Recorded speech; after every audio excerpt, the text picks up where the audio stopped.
जय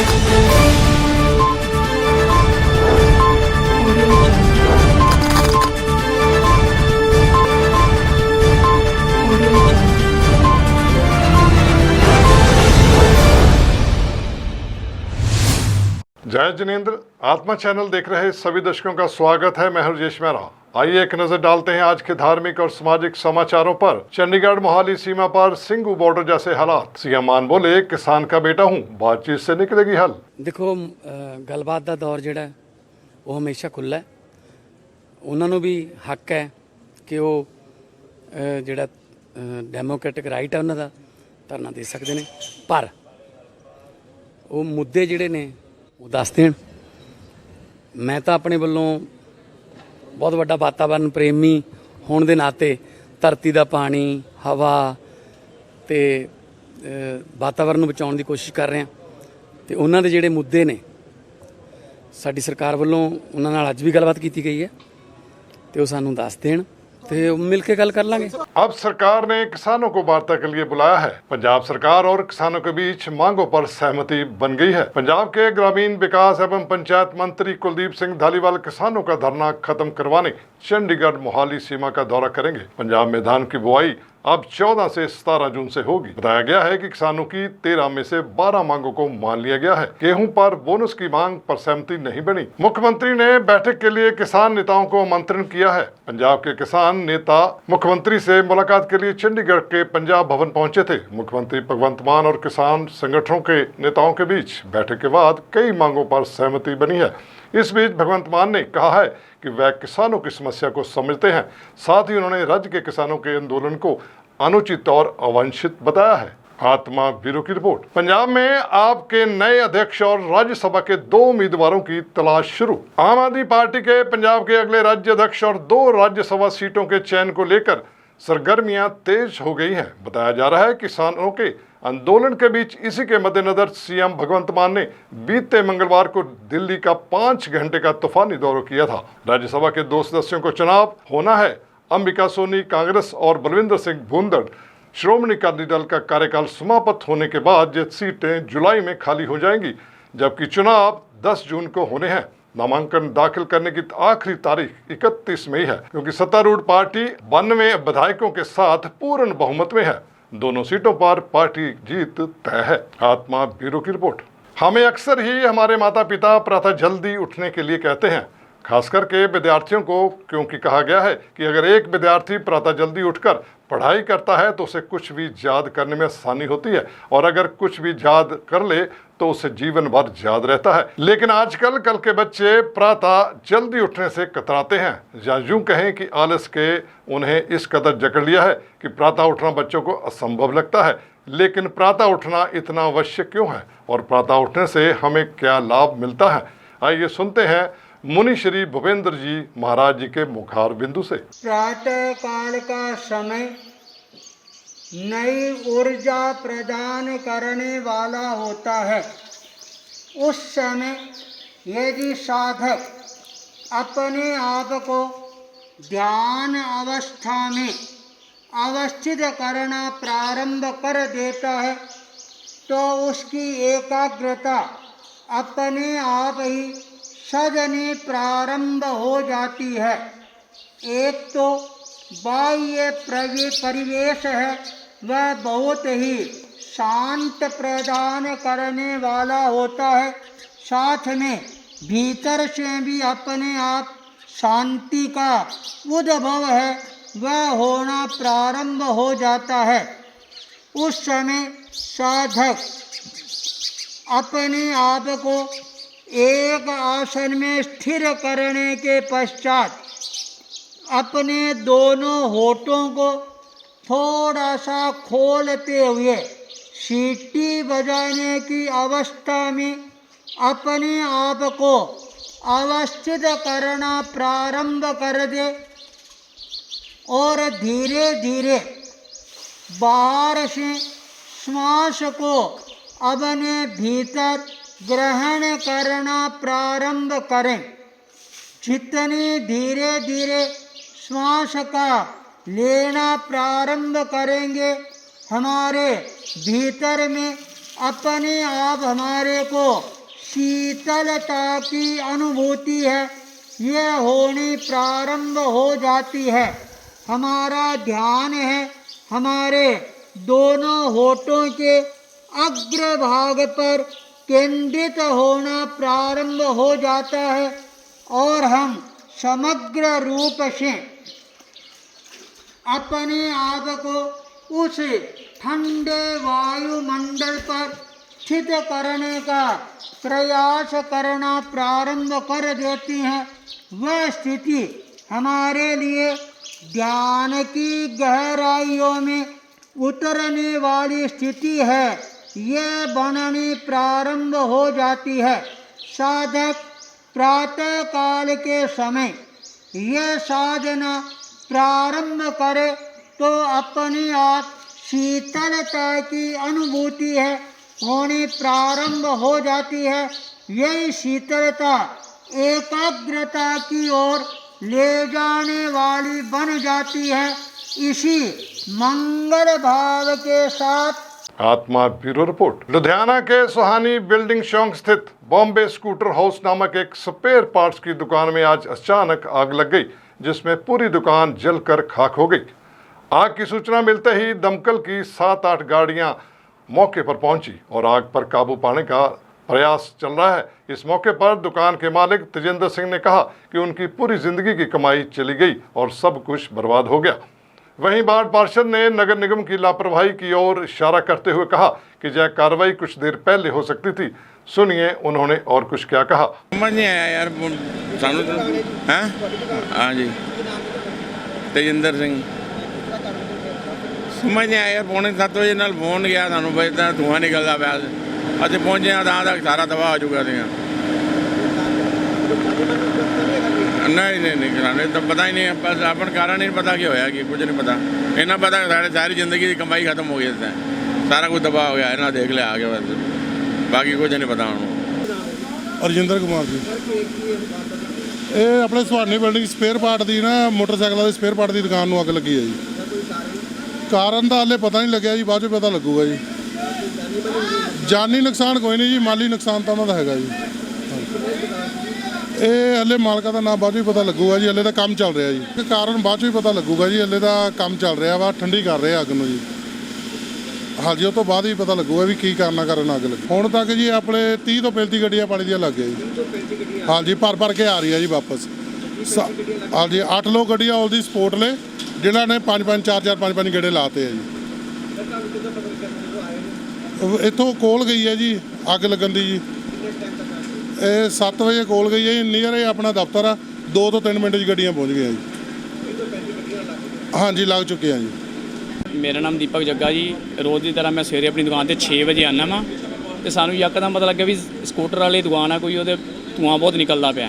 6:40 ਮਿੰਟ ਦਾ ਟਾਈਮ ਸੀਗਾ ਜਦੋਂ ਅਸੀਂ ਦੇਖਿਆ। ਅਸੀਂ 10-12 ਬਾਲਟੀਆਂ ਪਾਣੀ ਪਈਆਂ, ਬੈਕ ਸਾਈਡ ਤੋਂ ਅੱਗ ਲੱਗੀ ਸੀ ਤੇ ਸਾਨੂੰ ਅੱਗ ਕਾਰਨ ਦਾ ਨਹੀਂ ਪਤਾ ਲੱਗਿਆ ਕੀ ਲੱਗੀ ਹੈ। ਜਿਹੜਾ ਅਸੀਂ ਫਰੰਟ ਤੋਂ ਗਏ ਤੇ ਫਰੰਟ ਤੋਂ ਅੱਗ ਮੇਨ ਜ਼ਿਆਦਾ ਫੜੀ ਹੋਈ ਸੀਗੀ ਤੇ ਅਸੀਂ ਇਹਨਾਂ ਦੇ ਦੁਕਾਨਦਾਰਾਂ ਨੂੰ ਫੋਨ ਮਾਰਿਆ, ਫਾਇਰ ਬ੍ਰਿਗੇਡ ਨੂੰ ਸਵੇਰੇ ਫੋਨ ਮਾਰਿਆ ਤੇ ਅੱਗ ਕਾਫੀ ਭਿਆਨਕ ਰੂਪ ਲੈ ਚੁੱਕੀ ਹੋਈ ਸੀ ਉਦੋਂ। ਸਕੂਟਰ ਸਪੇਅਰ ਪਾਰਟ ਦੀ ਜੀ। ਨਹੀਂ ਹਾਲੇ ਕਾਰਨ ਨਹੀਂ ਪਤਾ ਲੱਗਿਆ ਜੀ। ਇਹ ਬੰਬੇ ਸਕੂਟਰਾਂ ਵਾਲੇ ਹੈਗੇ ਨੇ, ਬੈਕ ਸਾਈਡ ਤੇ फ्रंट तो दुकान है, बैक तो गली लगती है उन्होंने। लुधियाना से कैमरामैन बलविंदर के साथ नलनी की रिपोर्ट। संघर्षरत सरकारी बस पीआरटीसी कर्मचारी अपनी विभिन्न मांगों को लेकर गुरुवार से हड़ताल पर रहेंगे। इस अवसर पर लुधियाना बस स्टैंड स्थित बस डिपो पर जमा हुए कर्मचारियों ने विरोध करते हुए कहा कि वे अपनी विभिन्न मांगों को लेकर लंबे समय से संघर्ष कर रहे हैं, लेकिन एक के बाद एक सरकारों ने उनकी बातें अनसुनी की है। उन्होंने स्पष्ट किया कि कर्मचारियों द्वारा परिवहन मंत्री को दोपहर 12 बजे तक का समय दिया गया है, लेकिन सरकार अभी भी उनकी मांगों की अनदेखी कर रही है। उन्होंने चेतावनी दी है कि कल से सभी पीआरटीसी पनबस कर्मचारी हड़ताल पर जाने को मजबूर होंगे। शेर सिंह ढिल्लों, सूबा जनरल ਸਕੱਤਰ Punjab roadways PUNBUS PRTC contract worker union Punjab. ਅਸੀਂ ਪਿਛਲੇ ਸਮੇਂ ਤੋਂ ਆਪਣੀ ਰੈਗੂਲਰ ਦੀ ਮੰਗ ਨੂੰ ਲੈ ਕੇ ਤੇ ਕੱਚੇ ਮੁਲਾਜ਼ਮਾਂ ਨੂੰ ਪੱਕੇ ਕਰਾਉਣ ਲਈ ਜਾਂ ਮਾਣਯੋਗ ਸੁਪਰੀਮ ਕੋਰਟ ਦਾ ਫੈਸਲਾ ਲਾਗੂ ਕਰਾਉਣ ਲਈ ਆਪਣੇ ਸੰਘਰਸ਼ ਕਰਦੇ ਆ ਰਹੇ ਹਾਂ, ਪਰ ਸਰਕਾਰ ਸਾਡੀ ਆਵਾਜ਼ ਨੂੰ ਦਬਾਉਣ ਲਈ ਨਵੇਂ ਤੋਂ ਨਵੇਂ ਕੋਈ ਫਰਮਾਨ ਲੈ ਕੇ ਆਉਂਦੀ ਹੈ। ਜਿਵੇਂ ਪਿਛਲੇ ਸਮੇਂ ਦੇ ਵਿੱਚ ਜਿਹੜੇ ਸਾਡੇ ਜਿਵੇਂ ਔਰਤਾਂ ਨੂੰ ਬੱਸਾਂ ਦੇ ਵਿੱਚ ਫ੍ਰੀ ਸਫ਼ਰ ਸਹੂਲਤ ਦਿੱਤੀ ਆ, ਉਹਦੇ 'ਚ ਬੱਸਾਂ ਦੀ ਬੜੀ ਵੱਡੀ ਘਾਟ ਆ, ਕਿਉਂਕਿ ਹਰੇਕ ਬੱਸ ਦੇ ਵਿੱਚ 100 ਸਵਾਰੀ ਹੁੰਦੀ ਆ ਤੇ ਨਿੱਕੀ ਮੋਟੀ ਸ਼ਿਕਾਇਤ ਤੇ ਮੁਲਾਜ਼ਮਾਂ ਨੂੰ ਟੌਰਚਰ ਕੀਤਾ ਜਾਂਦਾ ਕਿ ਤੁਸੀਂ ਇੱਥੇ ਬੱਸ ਨਹੀਂ ਰੋਕੀ ਜਾਂ ਕਿਸੇ ਸਵਾਰੀ ਨੂੰ ਨਹੀਂ ਚੜਾਇਆ। ਸੋ ਉਹਦੇ ਕਰਕੇ ਰੂਟ ਤੋਂ ਆਫ ਕਰਕੇ ਤੇ ਉਹਨਾਂ ਦੀ ਨੌਕਰੀ ਖੋਣ ਤੱਕ ਦੀ ਨੌਬਤ ਆਉਂਦੀ ਆ। ਉਸ ਤੋਂ ਬਾਅਦ ਜਿਹੜਾ ਰੂਟਾ ਵਾ ਮੋਗੇ ਡਿਪੂ ਦਾ ਰੂਟਾ ਜਿਹੜਾ ਉਹ ਹੈੱਡ ਆਫਿਸ ਖੜ ਕੇ ਤੇ ਉੱਥੇ ਜਿਹੜੇ ਮੁਲਾਜ਼ਮਾਂ ਨੂੰ ਤੰਗ ਪਰੇਸ਼ਾਨ ਕੀਤਾ ਜਾ ਰਿਹਾ, ਕਿਉਂਕਿ ਹੈੱਡ ਆਫਿਸ ਨੂੰ ਪਤਾ ਨਹੀਂਗਾ ਵੀ ਇਹ ਮੁਲਾਜ਼ਮਾਂ ਦੂਰ ਦਰਾਡੇ ਦੇ ਆ ਜਾਂ ਇਹਨਾਂ ਦੀਆਂ ਡਿਊਟੀਆਂ ਕਿਹੜੇ ਸਮੇਂ 'ਚ ਲਾਉਣੀਆਂ ਤੇ ਕਿਵੇਂ ਉਹ ਆਪਣਾ ਟਾਈਮ ਕਵਰ ਕਰ ਸਕਦੇ ਆ, ਕਿਉਂਕਿ ਕੱਚੇ ਮੁਲਾਜ਼ਮਾਂ ਨੂੰ ਕੋਈ ਵੀ ਹਾਊਸ ਰੈਂਟ ਜਾਂ ਭੱਤਾ ਨਹੀਂ ਮਿਲਦਾ ਵੀ ਜਿਹਦੇ ਨਾਲ ਉਹ ਆਪਣਾ ਇੱਥੇ ਨੇੜੇ ਰਹਿ ਜਾਣ ਜਾਂ ਆਪਣਾ ਕੋਈ ਗੁਜ਼ਾਰਾ ਵੱਖਰੇ ਤਰੀਕੇ ਨਾਲ ਕਰ ਲੈਣ, ਕਿਉਂਕਿ ਉਹਨਾਂ ਨੇ ਤਨਖਾਹ ਦੇ ਉੱਤੋਂ ਹੀ ਨਿਰਭਰ ਨੇ, ਉਹਦੇ ਨਾਲ ਹੀ ਉਹਨਾਂ ਨੇ ਆਪਣਾ ਘਰ ਚਲਾਉਣਾ, ਉਹਦੇ ਨਾਲ ਹੀ ਉਹਨਾਂ ਨੇ ਡਿਊਟੀ ਦੇ ਉੱਤੇ ਆਉਣ ਜਾਣ ਦਾ ਜਿਹੜਾ ਪ੍ਰਬੰਧ ਕਰਨਾ। ਉਸ ਤੋਂ ਬਾਅਦ ਜਿਹੜੀ ਤਨਖਾਹ ਦੀ ਗੱਲ ਆ, ਤਨਖਾਹ ਹਰੇਕ ਮਹੀਨੇ ਲਗਭਗ 8-10 ਤਰੀਕ ਤੋਂ ਪਹਿਲਾਂ ਪੈ ਜਾਂਦੀ ਸੀ, ਜਿਹੜੀ ਅੱਜ 18 ਤਰੀਕ ਹੋ ਗਈ ਆ, ਅਜੇ ਤੱਕ ਤਨਖਾਹ ਨਹੀਂ ਪਈ, ਕਿਉਂਕਿ ਬੜੀ ਵੱਡੀ ਜ਼ਰੂਰਤ ਹੁੰਦੀ ਆ। ਸਾਰੇ ਪਰਿਵਾਰ ਜਾਂ ਜਿਹੜੇ ਤਨਖਾਹ ਦੇ ਨਾਲ ਜੁੜੇ ਹੁੰਦੇ ਆ ਤੇ ਬਹੁਤ ਘੱਟ ਤਨਖਾਹਾਂ ਕਰਕੇ ਕਾਫੀ ਮੁਸ਼ਕਲਾਂ ਦਾ ਸਾਹਮਣਾ ਕਰਨਾ ਪੈਂਦਾ, ਜਿਸ ਕਰਕੇ ਮਜਬੂਰਨ ਸਾਨੂੰ ਅੱਜ 12 ਵਜੇ ਤੋਂ ਪੂਰੇ ਪੰਜਾਬ ਦੇ ਪਣ ਬੱਸ ਦੇ ਡਿਪੂ ਬੰਦ ਕਰਨੇ ਪਿਆ। ਜੇਕਰ ਸਾਡੀਆਂ ਮੰਗਾਂ ਦਾ ਅੱਜ ਹੱਲ ਨਹੀਂ ਹੋਇਆ ਤੇ ਕੱਲ ਸਵੇਰ ਤੋਂ PRTC ਵੀ ਮੁਕੰਮਲ ਤੌਰ ਤੇ ਬੰਦ ਰਹੂਗੀ। ਕੀ ਲੱਗਦਾ ਕਿਤੇ ਨਾ ਕਿਤੇ ਯਾਤਰੀ ਪਰੇਸ਼ਾਨ ਹੋ ਸਕਦੇ ਆ? ਬਿਲਕੁਲ, ਸਾਡੀ ਇਸ ਚੀਜ਼ ਦੀ ਅਸੀਂ ਮਾਫੀ ਚਾਹੁੰਦੇ ਹਾਂ, ਕਿਉਂਕਿ ਉਹ ਵੀ ਸਾਡੇ ਪਰਿਵਾਰ ਨੇ ਜਿਨ੍ਹਾਂ ਨੂੰ ਇਹ ਮੁਸ਼ਕਲਾਂ ਦਾ ਸਾਹਮਣਾ ਕਰਨਾ ਪੈਣਾ। ਪਰ ਅਸੀਂ ਸਰਕਾਰ ਨੂੰ ਸਮੇਂ-ਸਮੇਂ ਤੇ ਮੰਗ ਪੱਤਰ ਭੇਜਦੇ ਹਾਂ, ਨੋਟਿਸ ਭੇਜਦੇ ਹਾਂ ਵੀ ਸਾਡੀ ਜਿਹੜੀ ਡਿਊਟੀ ਉਹ ਬੜੀ ਹਾਰਡ ਆ, ਕਿਉਂਕਿ ਅੱਜ ਦੀ ਡੇਟ ਦੇ ਵਿੱਚ 10,000 ਬੱਸਾਂ ਦਾ ਜਿਹੜਾ ਸਫ਼ਰ ਹੈ ਉਹ ਲਗਭਗ 3,000 ਬੱਸਾਂ ਤੇ ਕਰਾ ਰਹੇ ਹਾਂ ਅਸੀਂ PRTC ਪਣ ਵਾਸਤੇ ਤੇ ਆਬਾਦੀ ਦੇ ਹਿਸਾਬ ਨਾਲ। ਪਰ ਉਹਨਾਂ ਨੂੰ ਕਿਤੇ ਨਾ ਕਿਤੇ ਇਸ ਪਾਸੇ ਮਹਿਕਮੇ ਨੂੰ ਬਚਾਉਣ ਵਾਲੇ ਪਾਸੇ ਧਿਆਨ ਹੀ ਨਹੀਂਗਾ। ਅੱਜ ਇਹੋ ਜਿਹੇ ਹਾਲਾਤ ਨੇ ਕਿ ਜਿਹੜਾ ਔਰਤਾਂ ਦਾ ਫ੍ਰੀ ਸਫ਼ਰ ਸਹੂਲਤ ਦਾ ਪੈਸਾ ਸਰਕਾਰ ਵੱਲੋਂ ਵਿਭਾਗ ਨੂੰ ਰਿਲੀਜ਼ ਨਹੀਂ ਹੋ ਰਿਹਾ, ਜਿਸ ਕਰਕੇ ਤਨਖਾਹਾਂ ਵੀ ਰੁਕੀਆਂ ਤੇ ਡੀਜ਼ਲ ਵੀ ਨਹੀਂ ਆ ਰਿਹਾ। ਡੀਜ਼ਲ ਖੁਣੋਂ ਵੀ ਬੱਸਾਂ ਖੜਨ ਦੀਆਂ ਤੇ ਨਵੀਆਂ ਬੱਸਾਂ ਦੀਆਂ ਕਿਸ਼ਤਾਂ ਵੀ ਟੁੱਟਣ ਨੂੰ ਤਿਆਰ ਨੇ। सरकार कहती लुधियाना से कैमरामैन सलमान के साथ कौशल की रिपोर्ट। लुधियाना के फोकल पॉइंट में बिजली घर के बाहर हिंदू नेताओं द्वारा धरना प्रदर्शन किया गया। बताया जा रहा है कि बिजली पावर कम ने चंडीगढ़ रोड स्थित विश्वनाथ मंदिर को 10 लाख का नोटिस भेजा। हिंदू नेताओं का आरोप है कि मंदिर के अंदर बिजली चोरी की चेकिंग करने दोपहर के समय पावर कम के कर्मचारी आए थे। चेकिंग के समय मंदिर में कोई नहीं था। मंदिर की चेकिंग करने आए कर्मचारी जूते पहनकर ही मंदिर में दाखिल हुए और उसके बाद मंदिर को 10 लाख का नोटिस भेज दिया गया। आइए सुनते हैं हिंदू नेताओं का और कुछ क्या कहना है। ਪੈਟਰੋਲ ਪਾ ਕੇ ਅੱਗ ਲਾਈ ਗਈ। ਇਹ ਜਿਹੜੇ ਪੁਲਿਸ ਪ੍ਰਸ਼ਾਸਨ ਦੇ ਗੁੰਡੇ ਆ ਔਰ ਬਿਜਲੀ ਬੋਰਡ ਦੇ ਗੁੰਡੇ ਔਰ ਮੈਨੂੰ ਪਿਆਰ ਕਰਨ ਵਾਲੇ ਮੇਰੇ ਭਰਾਵਾਂ ਨੇ, ਜਿਨ੍ਹਾਂ ਨੂੰ ਲੋੜ ਸੀ ਹਲੇ ਵੀ ਇਹੋ ਜਿਹੀ ਐਜੀਟੇਸ਼ਨਾਂ ਚੱਲਦੀਆਂ ਰਹਿਣ, ਜਦੋਂ ਵੀ ਜ਼ੁਲਮ ਜਿਹੜਾ ਹੋਵੇ ਤੇ ਅਸੀਂ ਮੈਂ ਤੇ ਮੁਕੇਸ਼ ਖੁਰਾਨਾ ਜੀ ਉਹ ਵੀ ਨਾਲ ਸੀਗੇ ਵੀ ਅਸੀਂ ਆਵਾਜ਼ ਜਿਹੜੀ ਆ ਉਹ ਚੱਕਦੇ ਰਹੀਏ। ਉਸ ਕਰਕੇ ਸਾਡੇ ਸਾਥੀਆਂ ਵੱਲੋਂ ਰੋਕ ਲਿੱਤਾ ਗਿਆ। ਇਹਨਾਂ ਦੇ ਤਾਂ ਅਸੀਂ ਕਾਬੂ ਨਹੀਂ ਸੀ ਆਏ ਤੇ ਮੈਂ ਫਿਰ ਵੀ ਕਹਿੰਦਾ ਜੇ ਇਹਨਾਂ ਨੇ ਨਾ ਕੀਤਾ ਕੁਛ ਤੇ ਸਾਡੇ ਵੱਲੋਂ ਸਲਫਾਸ ਦੀਆਂ ਗੋਲੀਆਂ ਜਿਹੜੀਆਂ ਖਾ ਕੇ ਉਹ ਆਤਮਦਾਹ ਕੀਤਾ ਜਾਏਗਾ ਤੇ ਮੈਂ ਨਾਮ ਲਿਖੂੰਗਾ ਪੂਰੇ ਫੋਕਲ ਪੁਆਇੰਟ ਥਾਣੇ ਦਾ ਤੇ ਖਾਸ ਕਰ ਸੁਰਿੰਦਰ ਦਾ, ਜਿਹੜਾ ਕਿ ਅੱਜ SHO ਬਣਿਆ ਹੋਇਆ। ਮੈਂ ਉਸ SHO ਨੂੰ ਵੀ ਬੇਨਤੀ ਲਾਣਾ ਚਾਹੁੰਦਾ, ਜਿਹੜੇ SHO ਹੈਗੇ ਆ ਵੀ ਇਹੋ ਜਿਹੇ ਬੰਦੇ ਨੂੰ ਨਾ ਬਣਾਇਆ ਕਰੋ, ਇਹਨੇ ਬਿਪਤਾ ਪਾ ਦੇਣੀ ਹੈ। ਇਹ ਆ ਕੇ ਸਮਝਾਉਣ ਤੋਂ ਤਾਂ ਕੀ ਗਿਆ, ਮੈਨੂੰ ਆ ਕੇ ਸਾਈਡ ਤੇ ਕਹਿੰਦਾ ਫਿਰ ਕੀ ਹੋ ਗਿਆ, ਮੰਦਰ ਤੇ ਤਾਂ ਜੁਰਮਾਨੇ ਲੱਗਦੇ ਰਹਿੰਦੇ ਆ। ਉਹ ਮੰਦਰ ਤਾਂ ਠੀਕ ਹੈ, ਮੁੰਦਰ ਕੀ ਹੁੰਦਾ ਹੈ? ਇਹਨੂੰ ਪੁੱਛਣ ਵਾਲਾ ਹੋਵੇ ਕੋਈ ਖੋਤੇ ਬੰਦੇ ਨੂੰ ਵੀ ਮੁੰਦਰ ਕੀ ਹੁੰਦਾ ਹੈ, ਇਹਨੂੰ ਸਮਝ ਆਣੀ ਚਾਹੀਦੀ ਹੈ। ਇਹ ਲੋਕ ਸਾਡੇ ਧਰਮ ਦੇ ਨਾਲ ਇਸ ਤਰ੍ਹਾਂ ਖਿਲਵਾੜ ਕਰਦੇ ਨੇ। ਇਹਨਾਂ ਨੂੰ ਜਿਹੜੀ ਹੈ ਇਹਨਾਂ ਦੀ ਮੱਤ ਜਿਹੜੀ ਆ ਉਹ ਮਾਰੀ ਗਈ ਹੈ। ਇਹ ਹਿੰਦੂ ਸਿੱਖਾਂ ਨੂੰ ਆਪਸ ਦੇ ਵਿੱਚ ਲੜਵਾਉਣ ਦੀ ਪਲੈਨਿੰਗ ਜਿਹੜਾ ਕੇਜਰੀਵਾਲ ਕਰ ਰਿਹਾ ਹੈ, ਉਹ ਬਾਰ-ਬਾਰ ਕਹਿੰਦਾ ਹੈ ਵੀ ਮੈਨੂੰ ਪ੍ਰਧਾਨ ਮੰਤਰੀ ਬਣਾਓ। ਉਹ ਹਿੰਦੁਸਤਾਨ ਦਾ ਪ੍ਰਧਾਨ ਮੰਤਰੀ ਤਾਂ ਨਹੀਂ ਬਣ ਸਕਦਾ। ਉਹ ਚਾਹੁੰਦਾ ਹੈ ਪੰਜਾਬ ਦੇ ਵਿੱਚੋਂ ਹਿੰਦੂ ਭਰਾਵਾਂ ਨੂੰ, ਸਿੱਖ ਭਰਾਵਾਂ ਨੂੰ ਆਪਸ ਦੇ ਵਿੱਚ ਲੜਾ ਕੇ ਖਾਲਿਸਤਾਨ ਬਣਾ ਕੇ ਤੇ ਮੈਂ ਪ੍ਰਧਾਨ ਮੰਤਰੀ ਬਣ ਜਾਵਾਂ। ਅਜਿਹੀ ਉਸ ਖੋਤੇ ਬੰਦੇ ਦੀ ਸੋਚ ਹੈ। ਹਿੰਦੂ ਸਮਾਜ ਨੇ ਤਾਂ ਉਦੋਂ ਬਾਈਕਾਟ ਉਦੋਂ ਹੀ ਕਰਤਾ ਸੀ ਜਦੋਂ ਉਹ ਕਸ਼ਮੀਰ ਫਾਈਲ ਫਿਲਮ ਦੇ ਉੱਤੇ ਬਹੁਤ ਬੁਰੀ ਤਰ੍ਹਾਂ ਜਿਹੜਾ ਉਹ ਹੱਸਿਆ ਸੀ। ਉੱਥੇ ਸਾਡੀਆਂ ਕਸ਼ਮੀਰੀ ਪੰਡਤ ਭੈਣਾਂ ਦੇ ਨਾਲ ਅਤਿਆਚਾਰ ਹੋਇਆ ਤੇ ਉਹ ਬੇਵਕੂਫ ਆਦਮੀ ਇੱਦਾਂ ਹੱਸ ਰਿਹਾ ਸੀ। ਅਜਿਹੇ ਲੋਕ ਜਿਹੜੇ ਆ ਪੰਜਾਬ ਦੇ ਵਿੱਚ ਆ ਕੇ ਕਾਬਜ ਹੋ ਗਏ ਨੇ ਔਰ ਸਾਡੇ ਮੰਦਿਰਾਂ ਨੂੰ ਢਾਣ ਦੀ ਪਲੈਨਿੰਗ ਕਰ ਰਹੇ ਨੇ। ਪਹਿਲਾਂ ਬਿਜਲੀ ਦੇ ਬਿੱਲ ਭੇਜਣਗੇ, ਮੰਦਿਰ ਕਮੇਟੀ ਕਿੱਥੋਂ ਭਰੇਗੀ ਬਿਜਲੀ ਦਾ ਬਿੱਲ? ਮੰਦਿਰ ਕਮੇਟੀ ਨੂੰ ਕੋਈ ਤਨਖਾਹ ਤਾਂ ਆਉਂਦੀ ਨਹੀਂ ਹੈਗੀ, ਕਿੱਥੋਂ ਭਰੇਗੀ ਮੰਦਿਰ ਕਮੇਟੀ ਬਿਜਲੀ ਦਾ ਬਿੱਲ? ਇਸ ਤਰ੍ਹਾਂ ਦੇ ਕੰਮ ਕਰ ਰਹੇ ਨੇ ਵੀ ਲੋਕ ਜਿਹੜੇ ਆ, ਸ਼ਰਧਾਲੂ ਜਿਹੜੇ ਆ ਉਹ ਮੰਦਿਰ ਤੋਂ ਦੂਰ ਹੋ ਜਾਣ ਤੇ ਹੌਲੀ-ਹੌਲੀ ਜਿਹੜਾ ਆ ਜਿਹੜੇ ਹਿੰਦੂ ਭਰਾ ਨੇ ਉਹ ਹਿੰਦੂ ਭਰਾਵਾਂ ਨੂੰ ਕਿਤੇ ਕੋਈ ਮੁਸਲਿਮ ਬਣਾ ਦੇਵੇ, ਕੋਈ ਕ੍ਰਿਸਚਨ ਬਣਾ ਦੇਵੇ। ਸਿੱਖ ਧਰਮ ਤਾਂ ਸਾਡਾ, ਕੋਈ ਦਿੱਕਤ ਨਹੀਂ ਉਸ 10.5 ਲੱਖ ਰੁਪਏ ਜੁਰਮਾਨਾ ਪਾਤਾ ਜੀ ਇਹਨਾਂ ਨੇ। 9.5 ਲੱਖ ਵੈਸੇ ਪਾਤਾ, 50,000 ਰੁਪਏ ਉਹਦਾ, 27,000 ਉਹਦਾ ਤੇ ਬੇਅਦਬੀ ਜਿਹੜੀ ਆ ਬੂਟ ਪਾ ਕੇ ਜਿਹੜਾ ਚੜੇ ਆ ਉਹ ਇਹਨਾਂ ਨੇ ਅਲੱਗ ਕੀਤਾ। ਕਾਰਵਾਈ ਅਸੀਂ ਅਗਲੀ ਨਹੀਂ ਅਸੀਂ ਕੋਈ ਸੈਟੀਸਫਾਈ ਨਹੀਂ, ਕੋਈ ਸੈਟੀਸਫਾਈ ਨਹੀਂ ਹੈ ਜਿੰਨੀ ਦੇਰ ਕਾਰਵਾਈ ਨਹੀਂ ਹੁੰਦੀ, ਜਦ ਤੱਕ ਕਾਰਵਾਈ ਨਹੀਂ ਹੁੰਦੀ। ਕੈਮਰਾ ਦੱਸੋ ਨਾ ਸਾਰਾ ਕੁਝ। ਤੁਸੀਂ ਐਪਲੀਕੇਸ਼ਨ ਲਿਖਤੀ, ਦਰਖਾਸਤ ਦੇ ਹਾਂ ਐਪਲੀਕੇਸ਼ਨ ਦਿੱਤੀ, ਦਰਖਾਸਤ ਦਿੱਤੀ, ਅਸੀਂ ਸੈਟੀਸਫਾਈਡ ਨਹੀਂ ਹੈ। ਹੁਣ ਬੈਠ ਕੇ ਅਸੀਂ ਆਪਣੀ ਅਗਲੀ ਰਣਨੀਤੀ ਤਿਆਰ ਕਰਨ ਜਾ ਰਹੇ ਹਾਂ। ਬੈਠ ਕੇ ਕਰਾਂਗੇ ਜੀ। ਕਿਹੜੀ ਜਗ੍ਹਾ? ਸਿੰਗਲਾ ਵਾਲਾ ਸਵਾਲ ਹੈ ਜੀ। ਜਿਸ ਤਰ੍ਹਾਂ ਕਿ ਪਿਛਲੇ ਦਿਨੀ ਸਾਨੂੰ ਪਤਾ ਲੱਗਿਆ ਕਿ ਬਿਜਲੀ ਵਿਭਾਗ ਨੇ ਦਬਿਸ਼ ਦਿੱਤੀ। ਜਿਹੜਾ ਸ਼੍ਰੀ ਵਿਸ਼ਵਨਾਥ ਮੰਦਿਰ ਹੈ ਇਲਾਕੇ ਦਾ ਬਹੁਤ ਹੀ ਪੁਰਾਣਾ ਮੰਦਿਰ ਹੈ, ਆਸਥਾ ਦਾ ਕੇਂਦਰ ਹੈ, ਲੋਕ ਉਹਨਾਂ ਦੇ ਨਾਲ ਬਹੁਤ ਜੁੜੇ ਹੋਏ ਹੈ। ਉਸ ਦੀ ਜਿਹੜੀ ਕਮੇਟੀ ਹੈ ਬਹੁਤ ਅੱਛੇ ਤਰੀਕੇ ਨਾਲ ਕੰਮ ਕਰ ਰਹੀ ਹੈ, ਸਾਰੇ ਹੀ ਜ਼ਿੰਮੇਵਾਰ ਵਿਅਕਤੀ ਹੈ। ਪਰ ਅਸੀਂ ਇਹ ਸਮਝਦੇ ਹਾਂ ਕਿ ਜਦੋਂ ਕੋਈ ਉੱਥੇ ਹੈ ਨਹੀਂ ਸੀ ਮੌਜੂਦ, ਨਾ ਕਮੇਟੀ ਨੂੰ ਸੂਚਿਤ ਕੀਤਾ ਗਿਆ, ਉਸ ਤੋਂ ਬਿਨਾਂ ਜਾ ਕੇ ਉੱਥੇ ਅੰਦਰ ਵੜ ਕੇ ਉੱਥੇ ਬੇਅਦਬੀ ਕੀਤੀ ਗਈ ਹੈ ਜਾਂ ਜਿਹੜਾ ਉਹਨਾਂ 'ਤੇ ਜੁਰਮਾਨਾ ਲਗਾਇਆ ਗਿਆ, ਅਨਸੈਸਰੀ ਹਿੰਦੂ ਮੰਦਰ ਨੂੰ ਟਾਰਗੇਟ ਕੀਤਾ ਗਿਆ। ਪੰਜਾਬ ਦੇ ਵਿੱਚ ਇਹ ਕੰਮ ਨਹੀਂ ਹੋਣੇ ਚਾਹੀਦੇ, ਜਿਸ ਨਾਲ ਅਸੀਂ ਸਮਝਦੇ ਕਿਤੇ ਕਿਤੇ ਸਮਾਜ ਦੇ ਵਿੱਚ ਜਿਹੜਾ ਰੋਸ਼ ਹੈ, ਸਾਰੇ ਹਿੰਦੂ ਸੰਗਠਨ ਜਿਹੜੇ ਇੱਥੇ ਇਕੱਠੇ ਹੋਏ ਆ, ਹਿੰਦੂ ਸਮਾਜ ਇਸ ਚੀਜ਼ ਨੂੰ ਲੈ ਕੇ ਕਾਫੀ ਆਹਤ ਮਹਿਸੂਸ ਕਰ ਰਿਹਾ। ਅਗਰ ਇਸ ਤਰ੍ਹਾਂ ਦੀ ਕਾਰਵਾਈਆਂ ਹੁੰਦੀਆਂ ਨੇ ਤਾਂ ਹਿੰਦੂ ਸਮਾਜ ਦੇ ਜਿਹੜੇ ਰੋਸ਼ ਦਾ ਸਾਹਮਣਾ ਸਰਕਾਰਾਂ ਨੂੰ ਵੀ ਕਰਨਾ ਪਏਗਾ। ਅਸੀਂ ਇਹ ਸਮਝਦੇ ਕਿ ਬਹੁਤ ਪੁਰਾਣੇ ਸਮੇਂ ਤੋਂ ਸਾਰੀਆਂ ਸਰਕਾਰਾਂ ਨੇ ਹਿੰਦੂ ਨੂੰ ਜਿਹੜਾ ਦੋਇਮ ਦਰਜੇ ਦਾ ਜਿਹੜਾ ਵਾਤਾਵਰਣ ਬਣਾਇਆ ਹੋਇਆ ਵਾ, ਉਸ ਤੋਂ ਬਾਅਦ ਜਾਣਾ ਚਾਹੀਦਾ ਵਾ। ਅੱਜ ਸਾਰੇ ਜਿਹੜੇ ਸਮਾਜ ਨੇ ਸਭ ਨੇ ਰਲ ਕੇ ਇਹਨਾਂ ਨੂੰ ਵੋਟਾਂ ਪਾਈਆਂ। ਸਰਕਾਰ ਨੂੰ ਅਸੀਂ ਉਮੀਦ ਕਰਦੇ ਹਾਂ ਕਿ ਸਾਡੇ ਦੁੱਖ ਦਰਦ ਨੂੰ ਸਮਝਦੇ ਹੋਏ ਇਸ ਤਰ੍ਹਾਂ ਦਾ ਜਿਹੜਾ ਇਹ ਕਾਰਿਆਕਰਮ ਇਹਨੂੰ ਬੰਦ ਹੋਣਾ ਚਾਹੀਦਾ ਵਾ। ਔਰ ਜਿਨ੍ਹਾਂ ਅਧਿਕਾਰੀਆਂ ਨੇ ਕਾਰਵਾਈ ਕੀਤੀ, ਜਿਨ੍ਹਾਂ ਅਧਿਕਾਰੀਆਂ ਨੇ ਗਲਤੀ ਕੀਤੀ ਹੈ, ਉਹਨਾਂ ਦੀ ਸਖਤ ਕਾਰਵਾਈ ਕਰਕੇ ਉਹਨਾਂ ਨੂੰ ਮਾਫੀ ਮੰਗਣੀ ਚਾਹੀਦੀ, ਉਹਨਾਂ 'ਤੇ ਕਾਰਵਾਈ ਵੀ ਹੋਣੀ ਚਾਹੀਦੀ ਹੈ। ਇਹ ਬਾਈ ਜੀ ਮਾਮਲਾ ਥੋੜਾ ਤਫਤੀਸ਼ ਦਾ ਹੈ। ਜਦੋਂ ਧਰਮ ਨਾਲ ਕੋਈ ਚੀਜ਼ ਜੁੜਦੀ ਆ ਉਹਨੂੰ ਬੜੇ ਵਧੀਆ ਉਸ ਸੈਂਸਿਟਿਵ ਤਰੀਕੇ ਨਾਲ ਦੇਖਿਆ ਜਾਂਦਾ ਹੈ। ਉੱਥੇ CCTV ਕੈਮਰੇ ਲੱਗੇ ਨੇ, ਉਹਨਾਂ ਨੂੰ ਵਾਚਾਂਗੇ। ਪ੍ਰਧਾਨ ਜੀ ਨੇ ਮੈਨੂੰ ਦਰਖਾਸਤ ਦਿੱਤੀ, ਜਿਹੜਾ ਮੰਦਰ ਵਾਲਾ ਏਰੀਆ ਹੈਗਾ ਉਹ ਮੋਤੀ ਨਗਰ 'ਚ ਪੈਂਦਾ, ਜਿੱਥੇ ਮੈਂ SHO ਬਤੌਰ ਕੰਮ ਕਰ ਰਿਹਾ। ਤੇ ਹੁਣ ਇਹਨਾਂ ਨੇ ਵੱਲੋਂ ਜੋ ਦਰਖਾਸਤ ਦੇ ਵਿੱਚ ਆਇਆ ਰੂਬਰੂ ਲਿਖਿਆ ਗਿਆ। ਉਸ ਤੋਂ ਬਾਅਦ ਇਹ ਸ਼ਾਂਤ ਆਪ ਧਰਨਾ ਇਹਨਾਂ ਦਾ ਚੱਕ ਚੁੱਕੇ ਆ, ਤੁਸੀਂ ਦੇਖ ਲਿਆ। ਤੇ ਮੈਂ CCTV ਚੈੱਕ ਕਰਕੇ ਜੋ ਵੀ ਕੋਈ ਵੀ ਹੋਵੇ, ਜੇ ਕਿਸੇ ਨੇ ਕੋਈ ਉਸ ਧਰਮ ਸਥਾਨ ਦੀ ਬੇਅਦਬੀ ਕਰਨ ਦੀ ਕੋਸ਼ਿਸ਼ ਕੀਤੀ ਹੈ ਜਾਂ ਹੋਈ ਹੈ, ਉਹ ਤੋਂ ਉਹੀ ਜੀ ਜੋ ਵੀ ਬਣਦੀ कार्रवाई है अमल च जरूर लियांदी जाएगी। कैमरामैन सलमान की रिपोर्ट। पंजाब में लॉ एंड ऑर्डर की स्थिति फिलहाल बिगड़ती जा रही है। ताज़ा मामला अमृतसर का, जहां बीजेपी SC मोर्चा के जिलाध्यक्ष संजीव कुमार ने प्रेस कॉन्फ्रेंस कर पूर्व गैंगस्टर भूपिंदर सिंह उर्फ सोनू कंगला के ऊपर लगाए गंभीर आरोप। पत्रकार वार्ता को संबोधित करते हुए संजीव कुमार ने कहा कि वे भाजपा की ओर से जिला अमृतसर SC मोर्चा के जिलाध्यक्ष हैं और बल्ला मंडी व भक्तवाला दाना मंडी में इस साल का टेंडर भरेंगे और सदस्य और पूर्व कैबिनेट मंत्री डॉक्टर राजकुमार बेरका के भतीजे हैं। और जलंधर के राजकुमार हंस ने फर्जी दस्तावेज तैयार कर फर्जी कंपनी लगा दी ताकि उन्हें टेंडर भरने से रोका जा सके। वहीं भूपिंदर सिंह उर्फ सोनू कांगला ने अपने ऊपर लगे सभी आरोपों को खारिज करते हुए कहा कि मेरा बैकग्राउंड गैंगस्टर से जरूर जुड़ा है, लेकिन अब मैं एक सामाजिक कार्यकर्ता हूँ।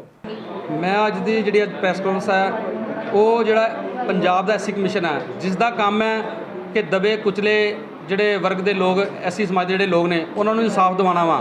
पर जोड़े कमीशन के कुछ कालियां भेड़ा इहो जिहियां ने, जिन्हां विचों एक इत्थे दे पूर्व मंत्री राजकुमार वेरका जी का भतीजा दीपक वेरका और जलंधर तो राजकुमार हंस जी जोड़े खूब करप्शन कर रहे हैं। उन्होंने एक टीम बनाई हुई है जोड़े जाली कागज तैयार करके तो ਜਾਂ जालियां दरखास्तां तैयार करके अफसरों के खिलाफ देंगे ने और बाद चो उन्होंने मुकान के नाम से उन्होंने रफा दफा करने के नाम से मोटी रकम ऐडते हैं। उस लड़ी के एक केस जो मेरे को आया वा बल्ला मंडी का, जिस दे विच दीपक वेरका जी ने मेरे को 3 लाख रुपया लिता वा, ते पर कोई काम नहीं किया।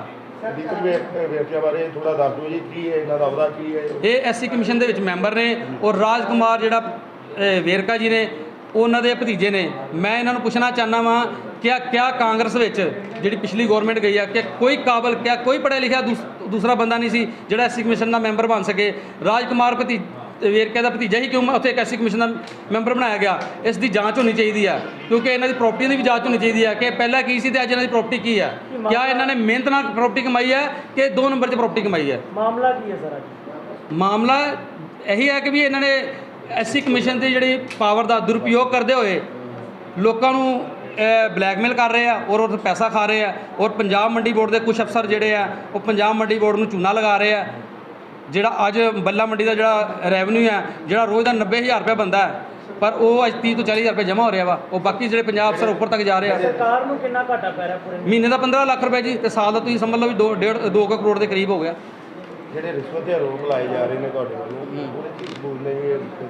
मेरे को कॉल डिटेल ने, मेरे को WhatsApp कॉल ने, इन्होंने मंगलजीत एंड फर्म जिन्होंने इन्हों को शिकायत की है वो मेरे को आके इन्हों के थ्रू ही मेरे को आ रहा। और सब तो बड़ा प्रूफ है क्योंकि इन्नी जल्दी इन्हों तो मेरे को भी समा नहीं सी, हफ्ते का सारा समा। चंडीगढ़ रोड जो मोहाली रोड तो एयरपोर्ट रोड जोड़ा वा ਉੱਥੇ ਐਨਕਰੇਜ ਹੋਟਲ ਹੈ, ਉੱਥੇ ਦਜਿੰਦਰ ਨਾਮ ਦਾ ਇੱਕ ਜਿਹੜਾ ਉੱਥੇ ਰੀਡਰ ਹੈ ਇਹਨਾਂ ਦਾ ਐਸਸੀ ਕਮਿਸ਼ਨ ਦਾ, ਉਹ ਆਂਦਾ ਵਾ, ਉਹ ਉੱਥੇ ਕੈਮਰਾ ਤੁਸੀਂ ਚੈੱਕ ਕਰਾ ਸਕਦੇ ਹੋ, ਉੱਥੇ ਮੇਰੇ ਕੋਲ 3 ਲੱਖ ਰੁਪਏ ਲੈ ਕੇ ਜਾਂਦਾ ਔਰ ਮੇਰੇ ਨਾਲ ਬਹਿ ਕੇ ਮੀਟਿੰਗ ਕਰਦਾ ਔਰ ਉਹ ਸਾਰੀ ਜਿਹੜੀ ਵਾਰਤਾ ਵਾ ਉਹ ਦੀਪਕ ਵੇਰਕਾ ਜੀ ਦੇ ਥਰੂ ਹੁੰਦੀ। अमृतसर से सुनील खोसला की रिपोर्ट। आज गुरु अंगद देव वेटनरी और एनिमल साइंस यूनिवर्सिटी के प्रबंधकी ब्लॉक के सामने नॉन टीचिंग कर्मचारी यूनियन लुधियाना की तरफ से रोष प्रदर्शन किया गया। आज कर्मचारियों और पेंशनर की तरफ से लगातार 8वें दिन धरना प्रदर्शन किया गया। इसमें नॉन टीचिंग कर्मचारी यूनियन के एग्जीक्यूटिव सदस्य की तरफ से बताया गया कि यूनिवर्सिटी की तरफ से 6वें पे कमीशन की सिफारिशों मुताबिक बढ़ती आय और उनकी प्रमोशनों और उनको ज़्यादा लाभ न देने के लिए ये धरना प्रदर्शन जारी रहेगा। मैं दीदार Singh president non teaching employee union Guru Angad Dev veterinary university Ludhiana. ਸਾਡੇ ਪ੍ਰਦਰਸ਼ਨ ਦਾ ਰੋਸ ਰੈਲੀ ਦਾ ਅੱਜ ਦਾ ਵੈਸੇ ਤਾਂ ਸਾਡੇ ਧਰਨੇ ਪਿੱਛੇ ਤੋਂ ਚੱਲਦੇ ਆਏ ਆ, ਇਹਦਾ ਕਾਰਨ ਇਹ ਆ ਕਿ ਸਾਨੂੰ ਇੱਕ ਤਾਂ 6ਵੇਂ ਪੇ ਕਮਿਸ਼ਨ ਮੁਤਾਬਕ ਅਜੇ ਤੱਕ ਵਧੀਆ ਤਨਖਾਹਾਂ ਨਹੀਂ ਮਿਲੀਆਂ, ਜਦ ਕਿ ਪੰਜਾਬ ਦੇ ਸਾਰੇ ਵਿਭਾਗ ਪਲੱਸ ਸਾਡੇ ਪੀਏਯੂ ਐਨੀਮਲ ਹਸਬੈਂਡਰੀ ਸਾਰੇ ਵਧੇ ਸਕੇਲਾਂ ਦੇ ਨਾਲ ਤਨਖਾਹਾਂ ਲੈ ਚੁੱਕੇ ਨੇ, ਆਪਣੇ ਪੈਨਸ਼ਨਰ ਪੈਨਸ਼ਨਾਂ ਲੈ ਚੁੱਕੇ ਨੇ ਤੇ 1/7/21 ਤੋਂ ਲੈ ਕੇ ਏਰੀਅਰ ਵੀ ਮੁਲਾਜ਼ਮ ਲੈ ਚੁੱਕੇ ਨੇ, ਜਦ ਕਿ ਸਾਡੀ ਇੱਕ ਗੁਰੂ ਅੰਗਦ ਦੇਵ ਵੈਟਰਨਰੀ ਯੂਨੀਵਰਸਿਟੀ ਆ ਜਿੱਥੇ ਅਜੇ ਤੱਕ ਸਾਨੂੰ ਕੋਈ ਭਰਮ ਹੰਗਾਰਾ ਕਿਸੇ ਪਾਸਿਓਂ ਨਹੀਂ ਮਿਲਦਾ। ਇਹ ਅਸੀਂ ਅਥਾਰਟੀਆਂ ਨਾਲ ਪਹਿਲਾਂ ਕਾਫੀ 4 ਮਹੀਨੇ ਤੋਂ ਤਕਰੀਬਨ ਗੱਲਬਾਤ ਕਰਦੇ ਆ ਚੁੱਕੇ ਹਾਂ, ਪਰ ਉਹਨਾਂ ਵੱਲੋਂ ਕੋਈ ਢੁਕਵਾਂ ਜਵਾਬ ਨਹੀਂ ਦਿੱਤਾ ਜਾਂਦਾ। ਹੁਣ ਅਸੀਂ ਪਿੱਛੇ ਤੋਂ 9 ਤਰੀਕ ਤੋਂ ਲੈ ਕੇ ਰੋਸ ਧਰਨੇ ਕਰ ਰਹੇ ਹਾਂ ਤੇ ਅੱਜ ਅਸੀਂ ਰੋਸ ਧਰਨਿਆਂ ਦੇ ਨਾਲ 2 ਘੰਟੇ ਦੀ ਰੈਲੀ ਵੀ ਰੱਖੀ ਆ। ਸਾਡੇ ਰੋਸ ਧਰਨਿਆਂ ਦਾ ਸਮਾਂ 9 ਤੋਂ 11 ਵਜੇ ਤੱਕ ਹੁੰਦਾ ਵਾ। ਅਸੀਂ ਮੰਗ ਕਰਦੇ ਹਾਂ, ਪੰਜਾਬ ਸਰਕਾਰ ਨੂੰ ਅਸੀਂ ਅਪੀਲ ਕਰਦੇ ਹਾਂ ਵੀ ਜੇ ਬਾਕੀ ਡਿਪਾਰਟਮੈਂਟਾਂ ਨੂੰ ਤੁਸੀਂ ਗ੍ਰਾਂਟਾਂ ਦਿੱਤੀਆਂ ਨੇ, ਇਹ ਸਾਡੀ ਗੁਰੂ ਅੰਗਦ ਦੇਵ ਵੈਟਰਨਰੀ ਯੂਨੀਵਰਸਿਟੀ ਆ ਜਿਹੜੀ ਇਹ ਹੁਣ ਤੱਕ ਸਰਕਾਰੀ ਗ੍ਰਾਂਟ ਦੇ ਨਾਲ ਚੱਲਦੀ ਆ ਰਹੀ ਆ ਤੇ ਹੁਣ ਸਾਡੀ ਗ੍ਰਾਂਟ ਕਿਉਂ ਰੋਕੀ ਗਈ ਆ, ਇਹ ਸਾਨੂੰ ਜਲਦੀ ਤੋਂ ਜਲਦੀ ਦਿੱਤੀ ਜਾਵੇ ਤੇ ਮੁਲਾਜ਼ਮ ਆਪਦੀਆਂ ਤਨਖਾਹਾਂ ਲੈਣ, ਨਵੀਆਂ ਤਨਖਾਹਾਂ ਲੈਣ। ਇਹ ਤੋਂ ਬਿਨਾਂ ਸਾਡੇ ਹੋਰ ਵੀ ਕਾਫੀ ਇੰਟਰਨਲ ਮਸਲੇ ਨੇ ਜਿਹੜੇ ਸਾਡੇ ਵਾਈਸ ਚਾਂਸਲਰ ਸਾਹਿਬ ਦੇ ਹੱਥ ਦੇ ਵਿੱਚ ਨੇ ਤੇ ਅਸੀਂ ਉਹਨਾਂ ਨਾਲ ਕਾਫੀ ਵਾਰ ਵਾਰਤਾਲਾਪ ਕਰ ਚੁੱਕੇ ਹਾਂ ਇਹਦੇ ਬਾਰੇ 'ਚ, ਜਿਵੇਂ ਕਿ ਟੈਕਨੀਕਲ ਸਟਾਫ ਦਾ ਸਾਡਾ ਮੁੱਦਾ ਵਾ, ਸਾਡੀਆਂ ਪ੍ਰਮੋਸ਼ਨਾਂ ਨੇ, ਪੋਸਟਾਂ ਖਾਲੀ ਪਈਆਂ ਨੇ, ਉਹ ਇਹ ਪ੍ਰਮੋਸ਼ਨਾਂ ਨਹੀਂ ਕਰ ਰਹੇ। ਬਹੁਤ ਵਾਰ ਇਹਨਾਂ ਨੂੰ ਤਕਰੀਬਨ ਸਾਨੂੰ ਮੈਮੋਰੈਂਡਮ ਦਿੱਤੇ ਨੂੰ 6-7 ਮਹੀਨੇ ਹੋ ਚੁੱਕੇ ਨੇ। ਇਸੇ ਤਰ੍ਹਾਂ ਸਾਡੇ ਕਲੈਰੀਕਲ ਸਟਾਫ ਦਾ ਵਾ, ਕਲੈਰੀਕਲ ਤੋਂ ਸੀਨੀਅਰ ਅਸਿਸਟੈਂਟਾਂ ਦਾ ਮਸਲਾ ਵਾ, ਉਹਨਾਂ ਨੂੰ ਪ੍ਰਮੋਸ਼ਨਾਂ ਨਹੀਂ ਦਿੱਤੀਆਂ ਜਾ ਰਹੀਆਂ, ਜਦ ਕਿ 20 ਦੇ ਕਰੀਬ ਸਾਡੇ ਸੀਨੀਅਰ ਅਸਿਸਟੈਂਟ ਐਲੀਜੀਬਲ ਨੇ, ਜਿਨ੍ਹਾਂ ਨੂੰ 4-4 ਸਾਲ ਐਲੀਜੀਬਲ ਹੋ ਗਏ, ਉਹਨਾਂ ਦਾ ਫਾਈਨੈਂਸ਼ੀਅਲ ਲਾਸ ਬਹੁਤ ਜ਼ਿਆਦਾ ਹੋ ਚੁੱਕਿਆ ਵਾ। ਇਸੇ ਤਰ੍ਹਾਂ ਸਾਡੇ ਸਟੂਡੈਂਟਾਂ ਦਾ ਵਾ, ਸਟੂਡੈਂਟਾਂ ਦੀਆਂ ਤਰੱਕੀਆਂ ਨਹੀਂ ਕੀਤੀਆਂ ਜਾਂਦੀਆਂ। ਕੀ ਕਾਰਨ ਕਿਉਂ ਕਰਨਾ? ਇਹ ਸਾਡੇ ਨੌਨ ਟੀਚਿੰਗ ਦੇ ਐਮਪਲਾਈ ਹੈ, ਇਹਨਾਂ ਦੀ ਮੰਗ ਹੈਗੀ ਕਿ ਇਹਨਾਂ ਦੇ ਜਿਹੜੇ ਪੇ ਸਕੇਲ ਹੈ, ਛਠੇ ਪੇ ਕਮਿਸ਼ਨ ਪੰਜਾਬ ਦਾ ਜਿਹੜਾ ਹੈ ਉਹਦੇ ਰਾਹੀਂ ਜਿਹੜੇ ਬਾਕੀ ਐਮਪਲਾਈਜ਼ ਨੂੰ ਸਟੇਟ ਗਵਰਨਮੈਂਟ ਦੇ ਮਿਲ ਗਏ, ਇਹਨਾਂ ਨੂੰ ਵੀ ਮਿਲਣੇ ਚਾਹੀਦੇ ਹੈ। ਉਹ ਸਾਡੇ ਬੋਰਡ ਆਫ ਮੈਨੇਜਮੈਂਟ 'ਚ ਪਾਸ ਹੋ ਗਏ ਸੀ, ਪਰ ਬਜਟ ਹਲੇ ਤੱਕ ਉਹਦੇ ਕਿਤੇ ਦਾ ਬਜਟ ਜਿਹੜਾ ਹੈ ਉਹ ਸਟੇਟ ਗਵਰਨਮੈਂਟ ਰਾਹੀਂ ਰਿਲੀਜ਼ ਨਹੀਂ ਕੀਤਾ ਗਿਆ ਹੈ। ਤਾਂ ਉਹਦੇ ਲਈ ਇਹਨਾਂ ਦੀ ਡਿਮਾਂਡ ਹੈ ਕਿ ਉਹ ਸਾਨੂੰ ਵੀ ਸੈਲਰੀ ਅਕੋਰਡਿੰਗਲੀ ਦਿੱਤੀ ਜਾਏ। ਇਹਦੇ ਵਾਸਤੇ ਕੋਈ ਉਪਰਾਲਾ ਕੀਤਾ ਗਿਆ, ਕੋਈ ਗੱਲਬਾਤ ਕੀਤੀ? ਹਾਂ, ਆਪਣੇ ਮਾਨਯੋਗ ਮੰਤਰੀ ਜੀ ਹੈ ਜਿਹੜੇ ਪਸ਼ੂ ਪਾਲਣ ਵਾਲੇ, ਉਹਨਾਂ ਦੇ ਨਾਲ ਇਹ ਵੀ ਮਿਲੇ ਸੀ, ਮੈਂ ਵੀ ਮਿਲਿਆ ਸੀ, ਰਿਪਰੈਜ਼ੈਂਟੇਸ਼ਨ ਵੀ ਦਿੱਤੀ ਹੈ, ਸੈਕਟਰੀ ਸਾਹਿਬ ਨੂੰ ਵੀ ਲਿਖ ਕੇ ਭੇਜਿਆ ਹੈ ਕਿ ਜਿਹੜਾ ਫਾਈਨੈਂਸ ਡਿਪਾਰਟਮੈਂਟ ਦੇ ਰਾਹੀਂ ਇਹਨੂੰ ਟੇਕਅਪ ਕਰਕੇ ਤੇ ਉਹਨੂੰ ਕਰਵਾਇਆ ਜਾਏ ਕਿ ਉਹ ਬਜਟ ਆ ਜੂ ਤਾਂ ਕਿ ਇਹਨਾਂ ਨੂੰ ਜੋ ਪੇ ਹੈ ਨਏ ਪੇ ਸਕੇਲ ਦੀ ਮਿਲਣ ਲੱਗ ਜਾਊਗੀ ਜੀ। ਦੋਨੋਂ ਹੀ ਭਾਵੇਂ ਇਹ ਟੀਚਿੰਗ ਵਾਲੇ ਹੋਣ ਭਾਵੇਂ ਨੌਨ ਟੀਚਿੰਗ ਵਾਲੇ, ਜੋ ਦਫ਼ਤਰ ਵਾਲੇ ਜਾਂ ਹੋਰ ਕਿੱਤਿਆਂ ਵਾਲੇ ਜਿਹੜੇ ਐਮਪਲਾਈਜ਼ ਹੈ, ਸਾਡੇ ਸਿਕਿਉਰਿਟੀ ਵਾਲੇ ਹੈ, ਜਿਹੜੇ ਮਾਲੀ ਬੇਲਦਾਰ ਹੈ, ਹੋਰ ਹੈ, ਲੈਬੋਰੇਟਰੀ ਵਾਲੇ ਹੈ, ਉਹਨਾਂ ਸਾਰਿਆਂ ਦੀ ਘਾਟ ਹੈ। ਲਗਭਗ 40% ਘਾਟ ਹੈਗੀ ਸਾਡੇ ਟੀਚਰਸ ਦੀ, ਤੇ ਜਿਹੜੇ ਨੌਨ ਟੀਚਿੰਗ ਵਾਲੇ ਹੈ ਇਹਨਾਂ ਦੇ ਲਗਭਗ ਆਧੇ ਹੈ ਸਾਡੇ ਕੋਲ। ਤੋ ਕੁੱਲ ਮਿਲਾ ਕੇ ਮਤਲਬ ਜਿਹੜਾ ਹੈ ਉਹ ਇਹਨਾਂ ਦੀ ਪੋਸਟ ਹੈ ਉਹ ਭਰੀ ਜਾ ਰਹੀ ਹੈ। ਪਿੱਛੇ ਵੀ ਅਸੀਂ ਕਾਫੀ ਪੋਸਟਾਂ ਐਡਵਰਟਾਈਜ਼ ਕੀਤੀ ਸੀ, ਭਰੀ ਵੀ ਨੇ, ਪਰ ਫਿਰ ਵੀ ਘਾਟ ਹੈਗੀ ਹਲੇ ਤੱਕ। ਉਹਦਾ ਵੀ ਆਪਾਂ ਅਗਲੇ ਆਉਣ ਵਾਲੇ टाइम तक होर जोड़े कर्मचारी हैं उन्होंने भर्ती की जाएगी। लुधियाना से कैमरामैन विकास के साथ अरुण कौशल की रिपोर्ट। एसजीपीसी सिख धर्म को बढ़ावा देने के लिए धर्म प्रचार समितियों के साथ नियमित बैठकें करता रहा है, जिसके बाद एसजीपीसी अध्यक्ष एडवोकेट हरजिंदर सिंह धामी ने भी आज धर्म प्रचार समिति के साथ बैठक की। इस मौके पर एसजीपीसी के अध्यक्ष एडवोकेट हरजिंदर सिंह धामी ने संवाददाताओं से कहा कि आज धर्म प्रचार समिति की बैठक में यह फैसला लिया गया है कि मिशनरी कॉलेजों में पढ़ने वाले छात्रों को गर्मी की छुट्टियों के दौरान पंजाब के सीमावर्ती इलाकों में भेजा जाएगा ताकि ग्रामीणों को सिख धर्म के बारे में जागरूक किया जा सके। भारती सिंह द्वारा दिए गए विवादास्पद बयान पर टिप्पणी करते हुए एसजीपीसी अध्यक्ष ने कहा कि हम हर महिला का सम्मान करते हैं, लेकिन सिखों के खिलाफ भारती द्वारा की गई गलत टिप्पणियों को माफ नहीं किया जा सकता। उन्होंने कहा कि भारती सिंह ने माफीनामे में देरी होने से पहले एसजीपीसी सदस्यों ने उनके खिलाफ मामला दर्ज किया था और अब पुलिस भारती सिंह के मामले में कानूनी कार्रवाई करेगी। वाहिगुरू जी का खालसा वाहिगुरू जी की फतेह। ਅੱਜ ਸ਼੍ਰੋਮਣੀ ਗੁਰਦੁਆਰਾ ਪ੍ਰਬੰਧਕ ਕਮੇਟੀ ਦੀ ਧਰਮ ਪ੍ਰਚਾਰ ਕਮੇਟੀ ਦੀ ਮੀਟਿੰਗ ਹੋਈ ਆ, ਜਿਹਦੇ ਵਿੱਚ ਅਸੀਂ 2 3 4 5 ਫੈਸਲੇ ਜਿਹੜੇ ਆ